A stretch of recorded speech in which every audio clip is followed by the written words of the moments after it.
ممکن برای مردم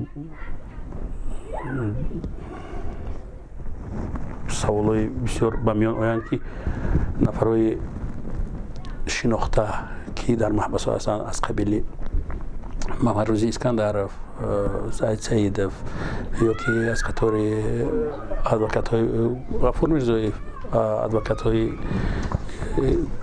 نفرایی که پیشتر ادوکات کار میکردن، شهرت قدرتov یا که در عین زمان بررسی سودی پرونده جنایت نسبت بزرگ مهریارov قرار دارد. این نفران چی میشوند؟ نسبت در متن قانون درباره عفو آمده است که شخصانی که جزای ابد دارند آنها نسبت آنها عفو تطبیق کرده نمی شود. منطقاً خودش هم تطبیق کردن عفو نسبت جزای یک عمر درست نمی آید.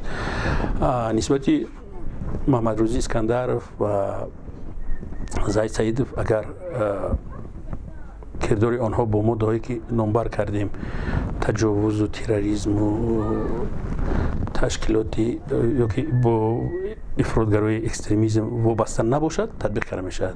همچنان که ما میدونیم زاید سعیدov برای تجاوز گناهکار دانسته میشد و محمد روزی اسکندرov برای تروریسم یا که تیار کردن عمل تروریستی محکوم کرده میشد. نسبت چنین شخصان عفو تطبیق کرده نمی شود. اگر خطا نکنم نسبت شهرت قدرتov جنایت او با ماده 247 یعنی قلابی وابستگی داشت و در حالتی در اینجا در متن قانون آمده است که در حالتی پر جبران کردن ضرر نسبت این شخصان عفو تطبیق کرده می شود و اگر جبرانی ضرر رسانده شده پر تطبیق کرده شود شهرت قدرتov هم نسبتش تطبیق کرده می شود و از ادای من بعده جزا آزاد کرده می شود.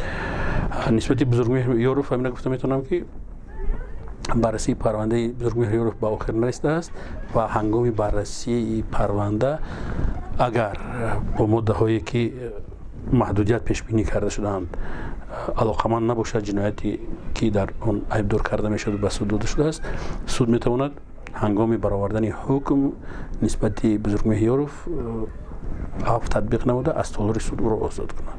اگر به یک خاطر که اگر عیب های به او اعلان گردیده شده در دایره محدودیت هایی که در ماده 8 قانون آورده شده است اگر باشند متاسفانه تطبیق کرده نمی شود و باید ادای جزا در محبس کند.